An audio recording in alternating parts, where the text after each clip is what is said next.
Welcome to another edition of Talking Models. Today's painting tutorial is going to be the Time Machine Morlock from the Big Head series produced by Earthbound Studios. So let's get right to it and talk about how I brought this stunning piece to life. Are you ready? Here we go. I base coated the complete kit with automotive gray primer. Now once I had that done, I came in and decided to start with the base. I always like starting with the base. It just helps me dictate a lot of times what I end up doing with the main focal point, if you will. And in this case, it was the Morlock. So I brought out some Badger Stylo-Res Black, and I misted that completely over the gray primer for the complete base. That way I had a nice dark starting point. Of course, I followed that up with some Freak Flex Body Bag Black and hit it once again to just further deepen the black so I can start building up my colors. Now for the stone areas on the base itself, I brought out some Freak Flex Cursed Earth and I just sprayed that over all the stoned area that you see on the base here.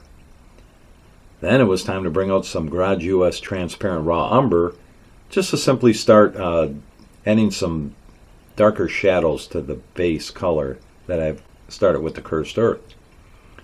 For the branches, I pulled out some Freak Flex Mummified Brown and I just started spraying that completely over the ground area of the base and followed that up with some Mossy Moor Brown from the Freak Flex line of paints and hit that over the base area, the ground area, if you will.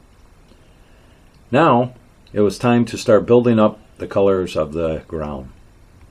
So I pulled out some Garage US Tie-In Brown, sprayed that on the base area, and followed it up with some Garage US Transparent Dark Brown just to start building up the shadows and creating deeper shadows in the ground area.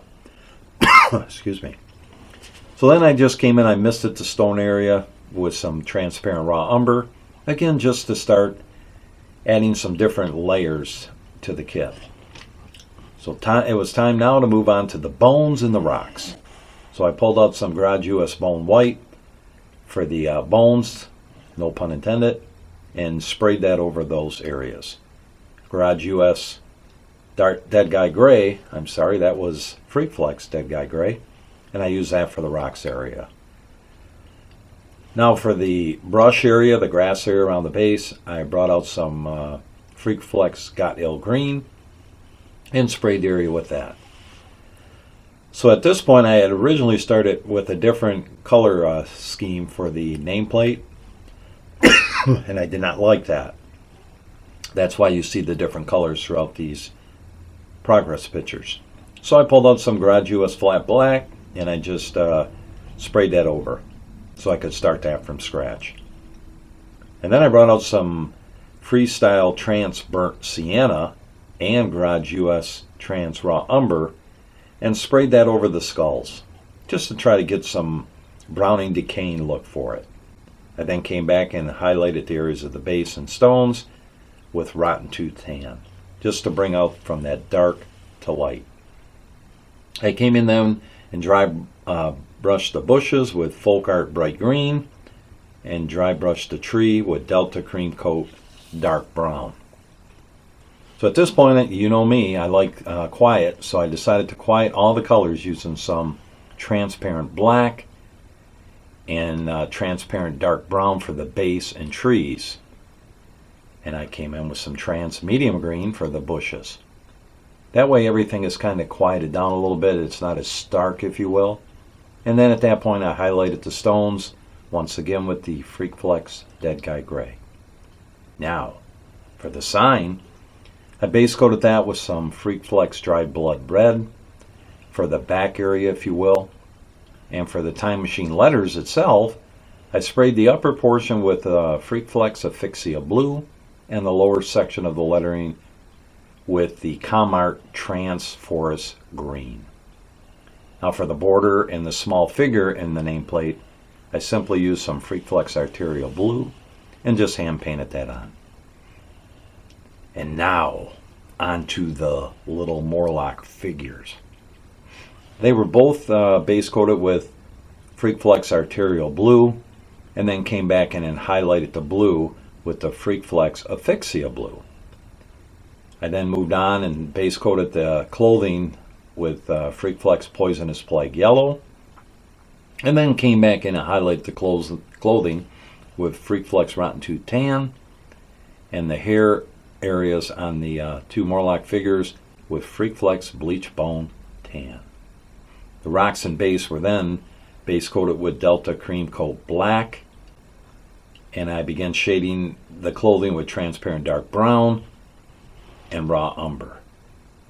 So as you see, now I'm starting to get that clothing done, and on all the areas of the bones and the different things they were holding in their hands, like I said, was hit with Delta Cream Coat Black just to begin getting my dark colors there.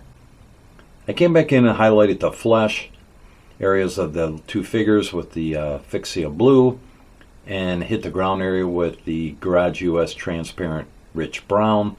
That way I'm starting to build up some dirt area to blend in with the rest of the base. So on the ground and the rocks, I finished that up with the bones using Freakflex Dead Guy Gray and Freakflex Cursed Earth on those areas, and then of course came back in and shaded all the areas with Garage US Transparent Rich Brown. That gave me a nice darkened look. The cloth was shaded, the rocks were shaded, and then at that point I decided to attack the fur areas. So those were base coated with Freakflex Turn Ghost White, and the bottom fur areas were dry brushed with Freakflex Bleach Bone Tan. And then I just, of course, went back and forth with some of the washes, the highlights, to get exactly what I was looking for. Now the eyes and the teeth were painted using Freakflex Bleach Bone Tan, and then using Freakflex Poisonous Plague Yellow for the eyes. And believe it or not, the base was done. Now onto the Morlock head. I wanted to capture the blue hues as seen in the film, but yet adding a darker tone to the blues. So to do this, I started by base coating the head with Freakflex After Midnight Blue. That's a dark blue. That way it gives me my base color so I can start lightening up the blue hues on this beautiful head. So now, here we go. We're going to build up those blues. Let's not get the blues, but let's build up the blues. So I started with some Freakflex Arterial Blue, adding highlights to the raised areas, leaving some of the darker tones. Next up was building up even more highlights on the raised areas of the face. So that was accomplished with the Asphyxia Blue. So once I had that done, I came back in with the original color, the After Midnight Blue, to punch in some shadows. After I had that done, and again I went back and forth with the process of all the blues to re-highlight, especially the top color of the Asphyxia Blue, while moving back to the Midnight Blue to punch in some shadows. So next up was adding a secondary skin color over the blues while keeping the blue hues. So I pulled out some Comart Transparent Forest Green, and I misted that over the face and a little bit deeper on this chest area. I wanted to just, like I say, add another hue to the blues, but introduce some greens. So I decided at that point I wanted to add yet another layer of blue. So I brought out some Garage US Iridescent Blue and misted the whole piece. Again, you don't want to get close with that. I probably held it back about 8 inches, 10 inches, and just simply misted the whole area. Gives you another blue hue to work with. And at that point, I came back in with a Transparent Forest Green and Asphyxia Blue to add more layers to the skin tone. So it's a process. You just keep going back and forth until your eyes see exactly all the different hues that are in the color and the different layers that you've built up. So at this point, I wanted to base coat the hair to see how everything went together. So I pulled out some Freakflex Banshee Shadow Gray and shaded the hair with some Garage US Transparent Payne's Gray. That way I have the the grayish white color, quieting it down a little bit with that transparent Payne's gray. And so what I decided to do now was move up to the eye sockets and the mouth and the teeth. So I started with the eye sockets and used some Freakflex Pink Eye Burgundy and misted it in the eye areas, just to give it that reddish distress look around the eyes. Now for the mouth, I used some Garage US Tongue as the base coat. The teeth were base coated with Freakflex Rotten Tooth Tans, and the gum area with the Freakflex Pink Eye Burgundy. Now it was time to do some shading, so I shaded the teeth using Garage US Transparent Dark Brown and Transparent Raw Umber. The gum area was shaded with the Garage US Transparent Mars Red and Freestyle Transparent Dusty Pink. So once I had all my colors in, it was time to bring some highlights back to the teeth, and I pulled out some bleach bone tan and I shaded it with some Transparent Raw Umber. The gum area was highlighted using Garage US Tongue, and believe it or not, the teeth was finished. So back on, we're in the final push for the Morlock. We're near the end zone, and it's first and goal. So I wanted to deepen the eye sockets and lips just a little bit more, so I pulled out some Garage US Transparent Mars Red to shade those areas. So once I had that done, it was time to move to the eyes, finish this beast. So I pulled out some Garage US Red Oxide and simply painted that in the lower eye area because I wanted to create a glowing eyes as you've seen in the movie. Remember, it was like eyes that they had little lights they turned on, and it looked just so cool.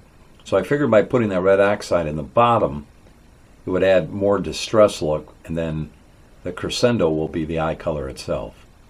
So I pulled out some Freakflex Cat's Eye Yellow, and I sprayed several light layers to achieve the look I wanted, to give it that glowing look. And of course, once you put your whatever choice you want to use to gloss, they'll really pop out. So at this point, I decided to come back in, finish this up, and highlight the tips of the hair. So I pulled out that Banshee's Gray once again and moved in a little bit closer with the airbrush to hit all the tips. And now the front of the Morlock was done, and right now we're first and goal. So I'm on to the back of the head. Let's take this baby in. So I base coated the back of the head with Freakflex Nocturnal Blue and misted that with some Comart Transparent Forest Green. And then you see the Morlock face that's on there like you've seen at the temple when you walked into their lair. I base coated that with some Garage US Pearl Green and misted it with a Transparent Forest Green to give it a different old look, if you will. And then did another misting of the Garage US Transparent Burnt Sienna. This brought me many colors, the greens, the golds. And the ground area was sprayed with the Freakflex Cursed Earth, and then I misted all that over with the Garage US Transparent Dark Brown. And believe it or not, it was completed. So that's what I did to bring this beautiful piece to life. If you haven't gotten this piece, reach out to Mark Brokaw over at Earthbound Studios and tell him you want one of the Time Machine big heads, and you heard about it on Talking Models. And as you can see, it's just a beautiful piece. You have the two figures, the front of the temple, the layer, if you will, and it moves right up to this guy. So that's it for today's episode, today's painting tutorial on Earthbound Studios, the Time Machine. If you haven't subscribed to the channel, this is your chance. Hit that subscribe button, and boom, you're in. If you don't subscribe, you're killing me, Small. Jump in, join the family, get the word out. We're trying to grow this channel and be just another piece in this hobby that we all love. So have a great day today, and as always, may the Lord bless your day.